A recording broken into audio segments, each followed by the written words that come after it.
18 часот и 10 минути. Ова е редовниот термин за магазинот за или против на Алфа телевизија. Добро вечер, почитувани гледачи. Дали може Македонија да се избори со сивата економија? Кои се неплаќачите на данок? Дали колку македонските компании се научија да плаќаат данок? Јас сум Кристина Алексиевска, вечерва ваш домакин, а на овие и многу други теми на мое огромно задоволство разговарам со директорката на Управата за јавни приходи Елена Петрова. Добро вечер и добре дојдовте во Алфа. Добро вечер, благодарам за поканата за присуство во вашата емисија и тоа ми е големо задоволство. Така.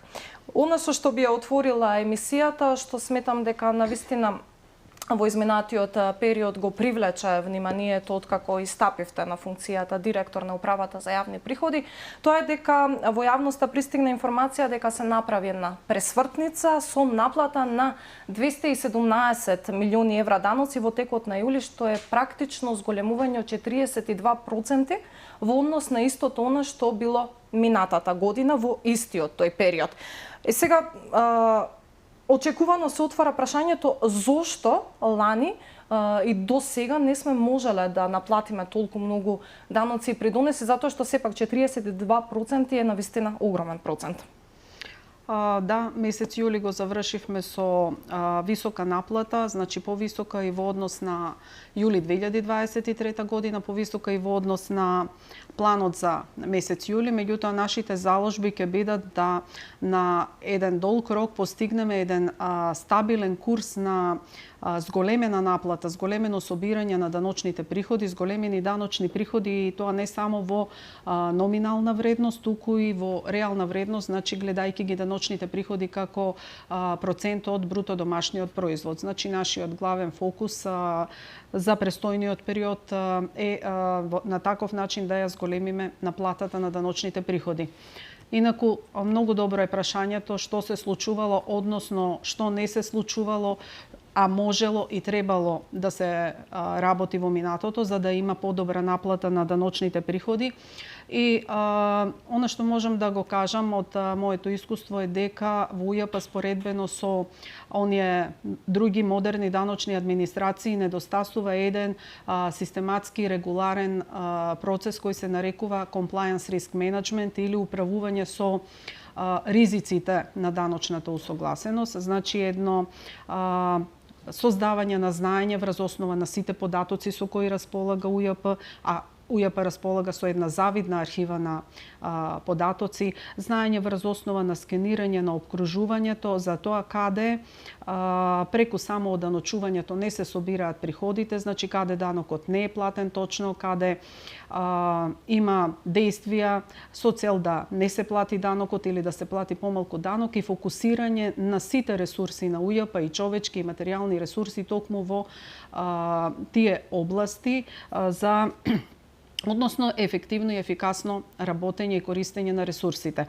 Еве ова да го симплифицирам преку некои поедноставни примери. Например, УЈП располага со GPRS систем во кој сте поврзани сите фискални уреди, сите фискални каси преку кои што се регистрира готовинскиот промет во сите објекти, значи во трговијата и во угостителството.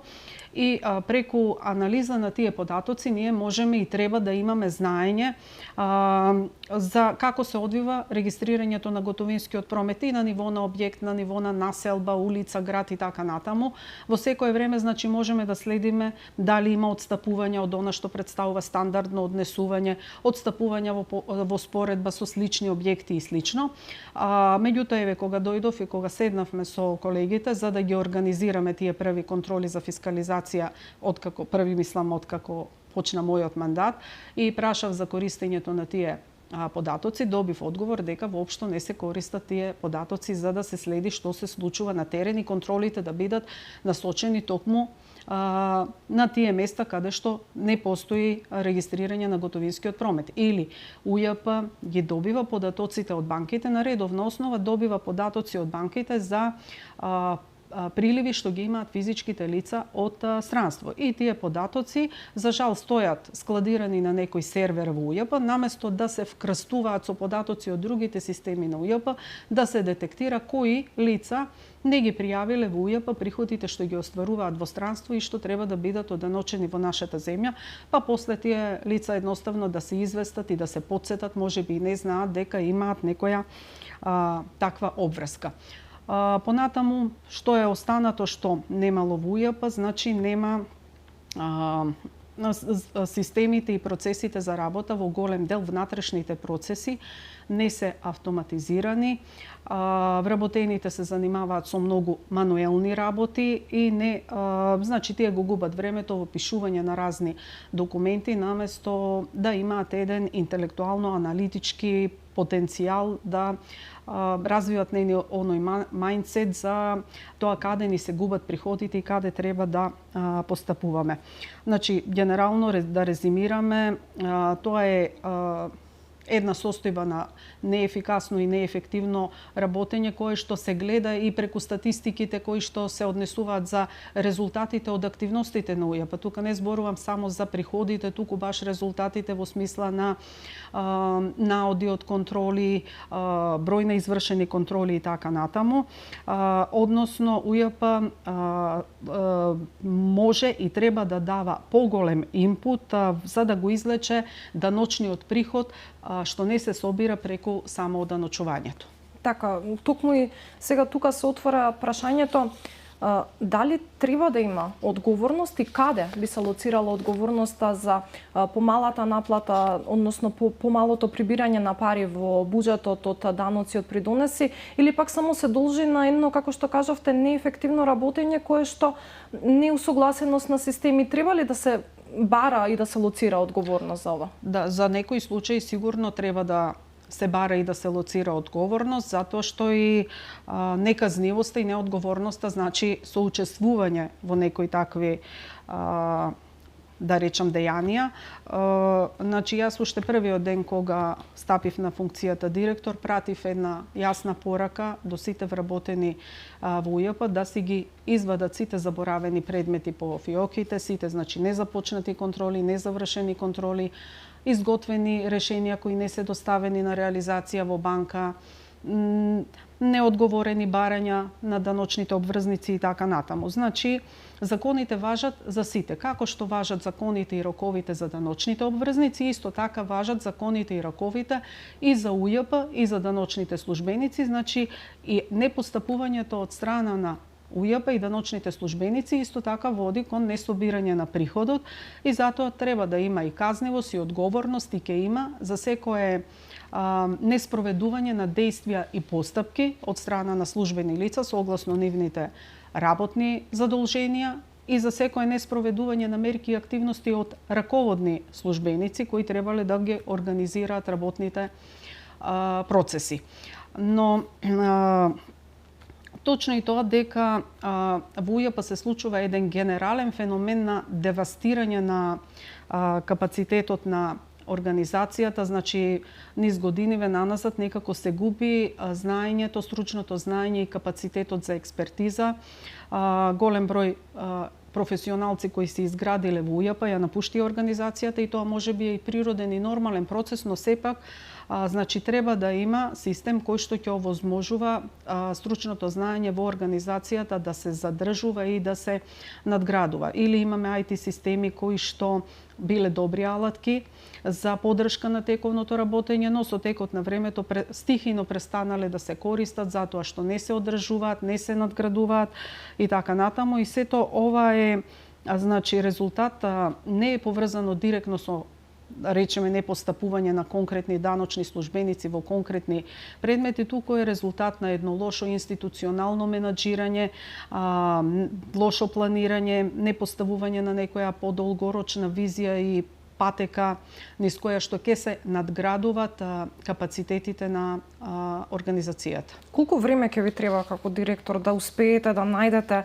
некоја, како да кажам, подобра алатка за да се средат овие работи кои што ги зборувате, бидејќи очигледно е дека од кога сте стапиле на функцијата директор, еве како што ми напоменавте, сте се соочиле со многу работи од нефункционалност, неповрзаност на алатки. Како изгледа сега вашето работење на функцијата директор на УЈП? Па, ајде да се вратиме на прашањето колку време ќе треба. Значи, јас генерално како директор ја имам представата и визијата во која насока треба да се движи развојот на организацијата и зајакнувањето на капацитетот на организацијата. Значи, и тука ќе има повеќе мерки и проекти. Некои треба да дадат резултати за пократко време, за некои ќе бидат потребни и можеби 1-2 години за да можеме да ги почувствуваме, да ги видиме резултатите. Значи, генерално, мојата визија е она што беше и во самата партиска програма, во делот на 4D реформата во управата за јавни приходи, значи реформа која треба да се спроведува во 4 столбови: даночни обврзници, даночни службеници, даночни приходи и дигитализација. Значи, во секој од овие столбови треба да има соодветни проекти, мерки кои некои побрзо, некои за одредено време треба да овозможат да се трансформира ликот на даночната администрација, да се промени амбиентот за работа и за даночните обврзници и за даночните службеници. Особено тука е важен човечкиот капитал, значи технологија може да се купи, меѓутоа мора да се изгради она институционално знаење, да се зајакне човечкиот капитал. Понатаму потребно е да се воведуваат некои иновативни технологии во работењето и во внатрешните процеси и во однос на системите што им се даваат на даночните обврзници за пресметување и плаќање на даноците. Работата со податоците, значи мора да се искористат податоците и правилно да се работи со податоците за да од нив се црпи знаење и информации и да се носат информирани одлуки. Веќе и започнавме со некои процеси, еве значи веќе работиме на проект за електронско издавање на уверение. Тоа е во оној дел на услугите на даночните обврзници, што ќе значи еден безконтактен процес во пружањето на оваа услуга, ќе заштеди време и трошоци и за УЈП и за даночните обврзници. Го разработуваме и значи работиме, го создаваме, да речам, проектот за автоматизација на процесите во делот на ДДВ и зајакнување на контролите во врска со ДДВ повратот. Тоа е значи исто така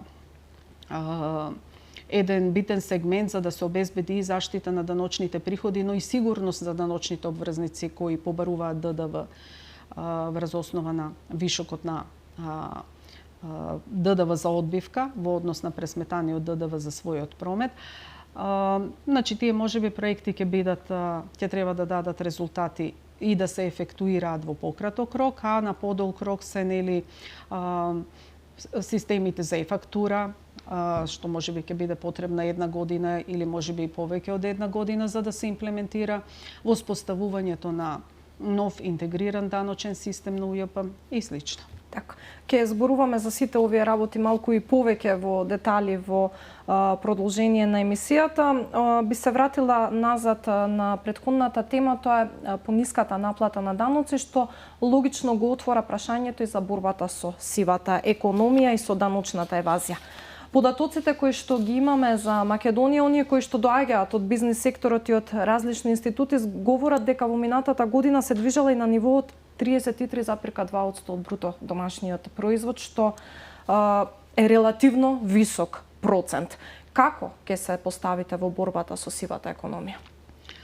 Па да, сивата економија е еден општествен феномен, значи кој што јаде голем колач од буџетските приходи, значи како што следам јас според проценка на експертските организации околу 250 милиони евра на годишно ниво, пари кои што не влегуваат во буџетот и не се користат за потекнување на економскиот раст и подобрување на животниот стандард на граѓаните.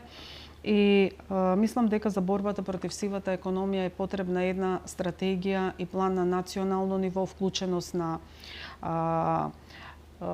повеќе органи и еден асортиман на мерки, можеби создавање на нови регулативи, процеси, поврзаност IT системи, поврзаност меѓу органите, координирани заеднички акции и така натаму. И во тој дел секако и УЈП треба да си најде учество со мерки и активности од својата надлежност. Сите тие мерки треба да бидат насочени кон оние појави кои всушност ја овозможуваат и поддржуваат сивата економија, и тука сигурно еден од факторите кои што има најголемо влијание за постоење на сивата економија се готовинските трансакции, постоењето на готовината, каде што нели веќе го споменавме, GPRS системот кој треба да се надградува, може да се искористат значи добри пракси што ги имаат и други земји кои треба да ги разгледаме, кои што овозможуваат и други системи за регистрирање на прометот, односно системи кои оневозможуваат да некој промет не се регистрира. Еве го споменавме нели системот e-фактура, кој што ќе овозможи сите деловни трансакции, целиот промет кој што се фактурира, да мора да се регистрира преку овој систем. Во некои земји имаме системи каде што, да речеме, терминалите, посттерминалите за картично плаќање се поврзани со фискалните каси. Значи, треба да се воведуваат разни алатки и системи кои што ќе ги затегнат можностите да прометот, и готовинскиот и безготовинскиот промет, да не биде регистриран, и тука ќе биде полето на делување на УЈП.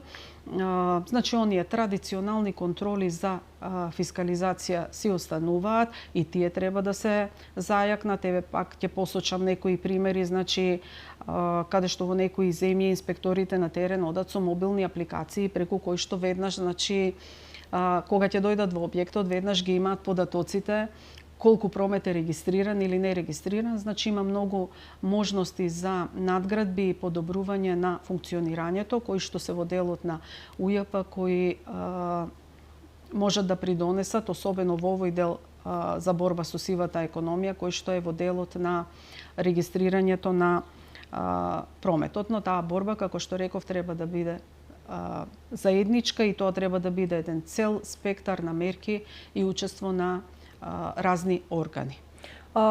Еве, да објаснеме пластично за граѓаните, и вие споменавте зајакнување на контроли, воведување нови механизми и сето тоа, но со години сме сведоци на местата каде што не се издаваат фискални сметки. Сите добро ги знаат кои се тие места, во кои градови, каде точно фигурираат. Зошто инспекцијските служби со години наназад не успеа да ги санкционираат тие места? Еве, ќе успеете ли вие? Значи, контролите ќе бидат присутни на терен, секаде каде што нели ќе ги има овие појави на неиздавање на фискални сметки или издавање на фалсификувани фискални сметки, но тука имаме и појавата на лица кои што нерегистрирано вршат дејност, каде што мерките кои што треба да се спроведуваат не се само од доменот на УЈП, туку и од доменот на други инспекцијски служби кои што треба тие лица да ги интегрираат во регуларниот систем. Значи, ние на терен сите појави, еве, додека овие 2 месеци додека сум на оваа функција, значи ги следам комуникациите, значи сите констатирани состојби кои што се однесуваат на лица кои што нерегистрирано вршат дејност, веднаш ги пријавуваме и до другите инспекцијски органи кои што треба да делуваат во тој домен, а делувањето на УЈП е во однос на регистрираните лица, неиздавањето на фискалните сметки, зашто и нели споменав дека ќе ги зајакнеме механизмите кои што ќе дадат и алатки за посигурно вршење на контролата, а истовремено и механизмите кои што на даночните обврзници ќе им создадат, да речеме, препреки да не можат да не го регистрираат прометот. Сепак, знаете, со години граѓаните ги знаат тие места каде можат да отидат да купат, можеби народски кажано да се испазарат за поевтино, бидејќи таму не се издаваат фискални сметки, се плаќа под рака. Кои се тие поттикнувачи, кои се тие механизми што ги држат тие бизниси сите овие години и генерално кои се поттикнувачите на сивата економија во Македонија? Можеме ли да го намалиме овој процент од 33,2%, барем на половина? Сметам дека како што кажав, со една стратегија, со еден сет на мерки, вклученост на сите органи, вклучувајќи ги и другите инспекцијски органи, значи треба да се делува континуирано, за да се намалат сите тие, како што велите вие, поттикнувачи, се она што ја поттикнува сивата економија. Значи се она што може да доведе до намалување на готовинските плаќања. Еве сега ќе го споменам, да речеме, и системот е-фактура кој што треба да го воведе УЈП. Значи воведувањето на тој систем ќе овозможи меѓу другото во следната фаза да се премине и кон дигитализација на плаќањата за фактурираниот промет. Значи, откако сите фактури ќе мора да поминуваат преку тој систем, следен чекор ќе треба да биде поврзување со банките, каде што и користење на тие податоци при плаќањето на фактурите. Значи сето тоа ќе го стегнува обрачот кон даночните обврзници за да може да го избегнат регистрирањето на прометот без оглед дали е готовинскиот или неготовинскиот промет. Секако дека треба работа и особено во оној дел на воопшто нерегистрирано вршење на дејност, каде што лица не извршуваат дејност надвор од регуларниот систем, издавањето на плата во плик, сето тоа пак е поврзано со користењето на готовината. Значи и други механизми треба што ќе го ограничат користењето на готовината. И тука исто така да не испуштиме дека новите технологии сега ја префрлаат сивата економија од улиците и пазарите на интернет. Значи ние имаме продажби преку интернет, кој што се сосема надвор од системот и таа област е целосно нерегулирана, значи треба и во тие рамки една регулација, како се регистрираат тие продавници, регулација и систем кој што ќе овозможи фискализирање на прометот преку тие продавници и така натаму. Значи цел спектар на мерки од воспоставување на регулативи, воспоставување на системи, појаки контроли, соработка на инспекцијските служби, подобри алатки кои што ќе ја поддржуваат работата на инспекторите, сигурно треба зајакнување на инспекцијските служби во другите органи, не само во УЈП, и со сите тие механизми, значи сигурно ќе може да имаме одржливи резултати на подолг рок во смисла на намалување на обемот на сивата економија. Ке може ли неплаќачите на данок и оние кои што и сега ескивираат од системот да ги интегрираме во овој електронски систем кога станува збори за е-фактурата? Мислам дека сите тие компании кои што регуларно работат, а сепак тие се поголем број, дека интегрирањето во системот е-фактура на тие компании ќе представува своевиден притисок и за другите компании, едноставно за да не бидат отфрлени од деловните трансакции и тие ќе може преку тој систем полека да се интегрираат, односно да мора да ги издаваат своите фактури преку тој систем, бидејќи тој што даночен обврзник што работи регуларно, што сака да работи усогласено со законите, едноставно ќе мора да прими фактура од друг даночен обврзник само преку тој систем. Сега, пред да направиме кратка пауза за реклами, она што верувам дека можеби најмногу ги интересира граѓаните и што е така една тема која што обрнуваат внимание, повратот на средства од мерката Мој ДДВ. Дел од граѓаните веќе добија средства на нивните сметки, се чекаше ребалансот на буџетот. До кога е предвидено да заврши исплатата на средствата и секако дали мерката ќе продолжи? Па во однос на тоа до кога е предвидено да заврши, законскиот рок е до крајот на тромесечието, значи да се исплатат средствата, така да исплатата тече. Ние веќе во најголем дел се изготвени после ребалансот на буџетот. Можеби денеска има уште една, да речем, партија на налози што треба да отидат до Министерството за финансии за реализација и ќе останат можеби тие налози каде што граѓаните не пријавиле точни трансакцијски сметки, па не можат да се пријават. Значи, еве ги бројките за ова тромесечие, односно за претходното тромесечие, заклучно со вториот квартал, значи имаме, треба да се исплатат 14 милиони евра на граѓаните, на нешто на 491.407 граѓани, или во просек тоа доаѓа просечно по 1750 денари на едно лице. Значи, да заклучиме дека нема доцнење, значи законскиот рок се запазува. Целото одлагање беше заради сочекувањето на ребалансот на буџетот, бидејќи претходното раководство немаше испланирано целосно средства за оваа мерка до крајот на годината. Во поглед на тоа дали мерката ќе остане, прашањето мислам не треба да се адресира на УЈП, бидејќи УЈП само ја како да кажем, ја дава поддршката за оваа мерка, системот, обработката на податоците. Инаку, значи, мислам, еве за сигурност на сите граѓани, и премиерот и министерката за финансии кажаа дека мерката останува, ќе се надградува и со други можеби исплати на други таргет групи на граѓани. Во тој дел УЈП само ќе треба да прави прилагодување на системот за да може да се користи за други исплати, а во суштина сепак се работи за економско-социјална мерка.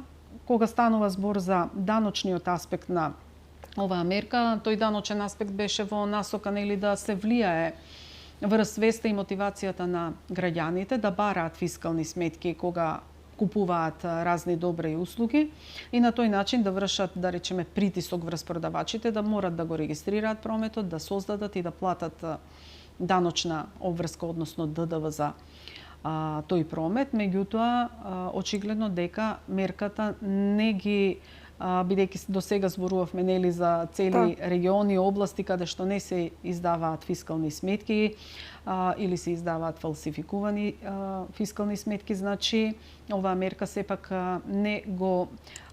не даде ефект во намалувањето на сивата економија, но како систем за, да речеме, исплати, некои економско-социјални исплати спрема граѓаните, самиот систем може да се користи нели во рамките на политиките и мерките на владата и Министерството за финансии. Сепак остана една популарна мерка кај граѓаните кои што се научија да скенираат фискални сметки. Оние кои што го прават тоа, нивната желба е да продолжи мерката, иако како што споменувате беше воведена, се сеќаваме, заради борба кон сивата економија, но сепак изгледа не успеавме во намерата токму со оваа мерка. Споменувате нешто слично дека ќе се воведе, ќе се надогради мерката, што имате ли можеби некои детали? Значи јас ги истакнав изјавите, значи дека на министерката, на премиерот дадени неколку пати дека мерката останува и дека ќе се надгради.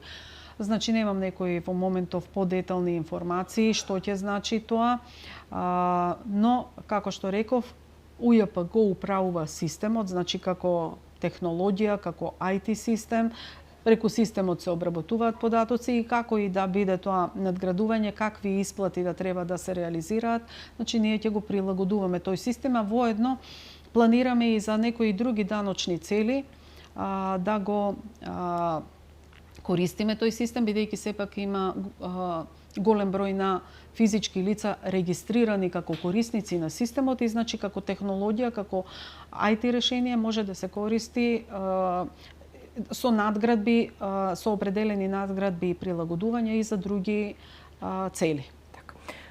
Остануваме во студиото, правиме само кратка пауза за реклами. Почитувани гледачи, останете на фреквенцијата на Алфа телевизија. Се враќаме назад за неколку минутки.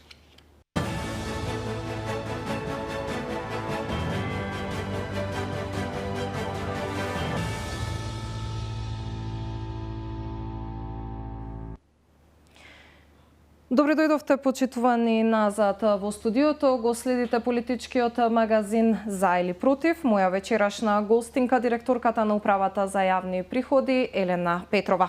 Покрај сите оние новини кои што ги најавивте дека ќе се случуваат и зајакнување и нели позасилена борба против сивата економија, од страна на владата ни доаѓаат и сигнали за еден вид на даночна реформа која што ќе треба да се спроведе во иднина. Премиерот Мицкоски токму вчера од ова студио изборуваше за оној данок кој што предвидува намалување на 5% данок на профита за големите компании.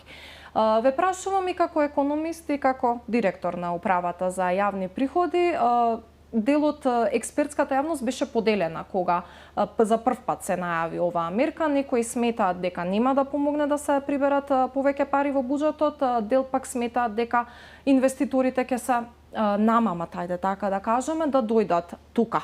Кој е вашето видување за оваа мерка и кога, ќе биде ли таа временска рамка од тие 2 месеци? Верувам, тоа се сигналите кои што ги даваат од владата. Како економист, значи можам да кажам дека јас верувам дека владата и Министерството за финансии прават соодветни анализи за да ја искреираат мерката на најправилен начин. Значи ќе ги направат сите анализи или веќе се направени анализите кои покажуваат дека таа мерка ќе има соодветни ефекти во однос на стимулирање на повеќе странски инвестиции во нашата земја или пренесување на профитните центри во нашата земја, што секако преку некаков ланец поврзување со домашните компании треба да влијае, да го шири ефектот во поглед на поттикнување на економијата и собирање на даноците, секако за привлекување на повеќе инвестиции во земјата потребни се и други мерки и не е само даночната политика, така да како економист верувам дека сите анализи ќе бидат направени за да мерката се имплементира и да ги даде очекуваните резултати. А како директор на УЈП, значи УЈП е оперативен орган,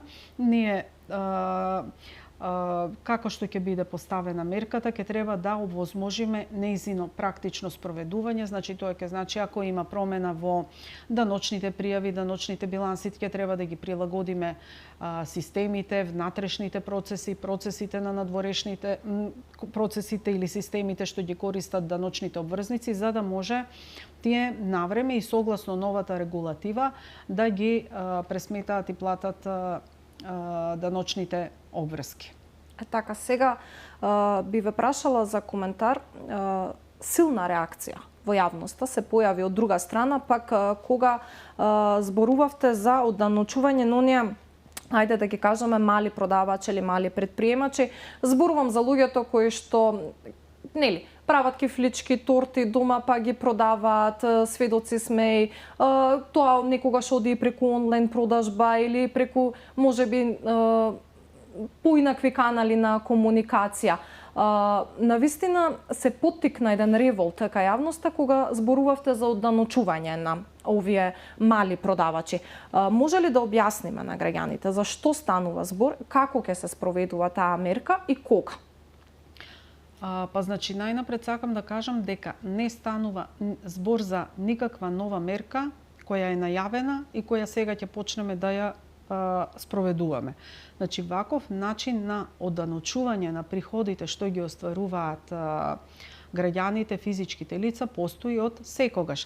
Значи, јас се вработив во УЈП во 1999 година, далечната 1999 година, и тогаш беше на сила Законот за персонален данок донесен во 1993 година и тогаш си постоеше овој начин на паушално одданочување, значи граѓани кои вршат такви мали дејности се ослободени од обврска да водат деловни книги, но е потребно да се регистрираат во Управата за јавни приходи и имаат некакво, да речем, символично оданочување. Значи не е никаква новина и ова всушност може би покажува колку е заостанала даночната свест и даночното знаење во нашата земја и колку, значи, низ годиниве наназад ова не било искомуницирано со јавноста и било заборавено.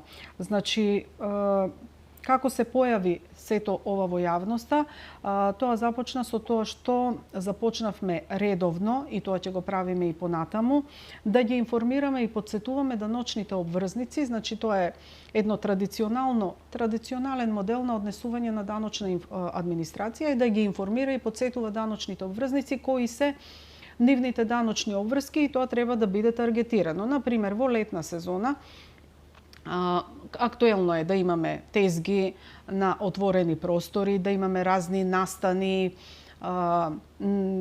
летни манифестации, и ние почнавме не само со соопштенија, туку и со средби со организатори на такви настани, за да зборуваме за тоа кои се нивните даночни обврски, па оттаму потекна нивните прашања што со нелојалната конкуренција, и ги обновивме тие известувања за да се знаат сите граѓани какви се нивните даночни обврски. И понатаму ќе продолжиме со такво информирање. Еве сега, например, е во ексезоната на откуп на земјоделски производи и планираме да ги информираме сите откупувачи на земјоделски производи какви се нивните обврски, кога ќе исплаќаат за откупот, кога ќе ги исплаќаат лицата што ги ангажираат за вршење на земјоделски услуги, или во септември ќе биде сезоната кога ќе почнат со работа приватните училишта за странски јазици, спортови, па нив ќе ги информираме кои се нивните даночни обврски. И сега сето тоа не се новини, тоа се одредби, процедури кои што си постојат долги години наназад, меѓутоа сега ние го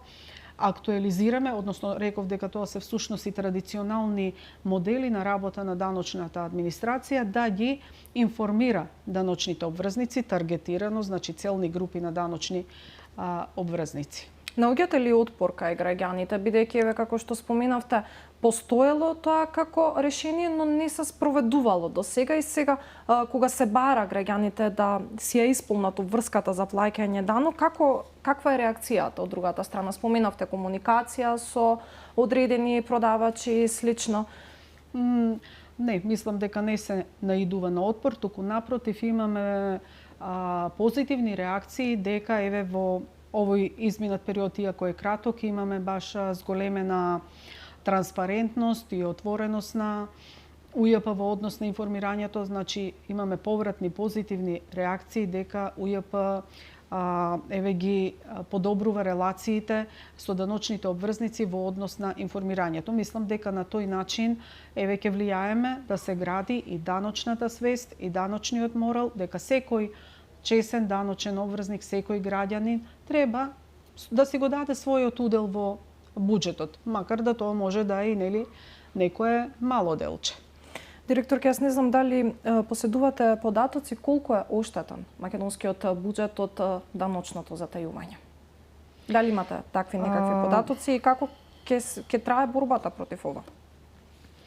Па во поглед на даночното затајување како кривично дело, можам да кажам дека УЈП, како и други органи, има законска обврска по службена должност до надлежното јавно обвинителство да поднесува кривични пријави кога во текот на вршење на своите службени дејства, инспекторите и другите службени лица ќе дојдат до сомнение дека е сторено даночно затајување или некое друго кривично дело кое што може да се забележи, како на пример фалсификување на исправи, поништување на службен печат и слично. А освен што имаме таа службена обврска согласно кривичниот законник, исто така и согласно нашиот закон за даночна постапка, инспекторите имаат обврска кога во тек на вршење на контрола ќе утврдат, ќе дојдат до сомнение за сторено даночно казниво дело. Имаме обврска да поднесеме кривична пријава до јавното обвинителство, или често пати кога не може во тек на контролата да се обезбеди потребната документација, значи има даночни обврзници кои не се достапни, не можат да се пронајдат, баш тие се во тие криминални, да речам, шеми вклучени. Во тој случај УЈП соработува со Управата за финансиска полиција и Министерството за внатрешни работи за да се вклучат како истражни органи со истражни мерки. Сега во поглед на податоците, јас ги обезбедив, значи податоците за 4 години од 2020 до 2023 година за бројот на поднесени кривични пријави за даночно затајување, зборуваме за тоа кривично дело. Од УЈП се поднесени 40 кривични пријави против 35 правни лица и против 57 одговорни лица за сомнение за затаен данок во износ од 5,6 милиони евра или 345 милиони денари. Но тука не се вклучени оние случаи каде што УЈП директно не поднела кривични пријави, туку соработувала со истражните органи и кривичната пријава произлегла од некој друг орган. Сега, тоа што е тука слаба алка е тоа што УЈП не користи повратни информации, значи до каде се тие истраги и како се процесуирани сите тие случаи, значи тоа не е воспоставено како некој регуларен процес. Но оваа борба против неплаќачите и затајувачите на данок веќе е најавена и од моја страна и од страна на целата влада, нели како бескомпромисна борба, значи и во таа смисла ќе работиме да го зајакнеме капацитетот на УЈП и да ја зајакнеме соработката со другите органи, Царинската управа, Управата за финансиска полиција и другите органи, каде што треба да имаме размена на информации, заедничко координирано постапување и слично. Еве, вчера, да речем, во Министерството за финансии имавме заеднички состанок на сите органи што сме под капата на Министерството за финансии за да ја договараме, значи, таквата заедничка работа и соработка во овој дел што се однесува на разоткривањето и превземањето на мерки против вакви дела. Зборувате за голема сума на пари во изминативе години за кое што штете на државната каса 345 милиони денари, чином споменавте. Тоа е навистина на што се должи ваквото дејание? Недоволна координираност меѓу институциите во минатото или каде е причината за да ни се случи ова? Причината, значи, мислам дека веќе целата македонска јавност знае дека во изминатите години во нашата земја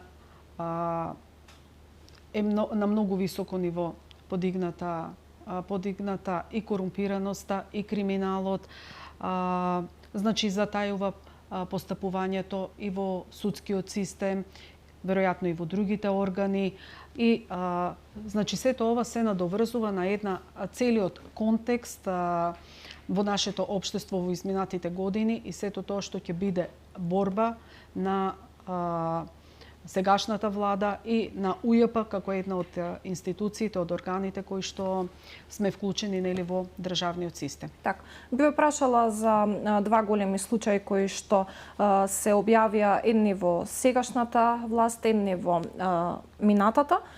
Станува збор за случаите во лотарија, каде што тие ги обелудени Министерката за финансии, каде што имало фирми кои што не поседувале лиценци, практично незаконски работеле, и другиот случај кој што го објави вашата претходничка, станува збор за истрагата Синџир, во која што постоеше сомнение за 26 сопственици и управители на 28 правни лица за перење пари. До каде се истрагите за овие случаи? Може ли нешто како дел од управата за јавни приходи да до каде овој момент истрагата да споделите? Па еве за случајот лотарија, тој е актуелен, нели, откако јас сум назначена за директор, значи дојде барање имаше на информации до УЈП, ги комплетиравме и доставивме информациите.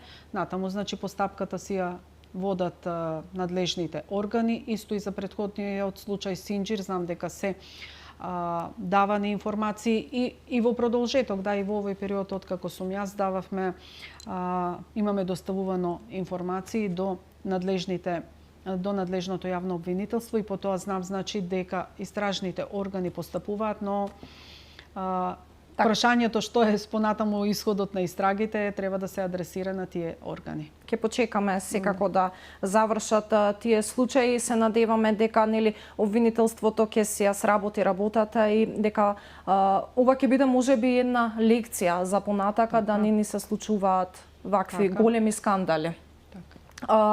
Сега ќе се вратиме малку на она што секојдневно и ги мачи граѓаните и со кое што за жал се уште во Македонија се соочуваат. Македонците можеби не добиваат редовно плата во одредени фирми и институции. Сведоци сме некако како да исплатата на плата, особено во дел од некои јавни предпријатија во изминатиот период, како и да стана вест, што секако дека не би требало така да биде барем во минатото. Колку фирми не исплатиле плата заклучно со јули? Па еве ги податоците, значи за месец јули сме очекувале исплата на плата од страна на 70.903 работодавачи за 554.453 вработени лица.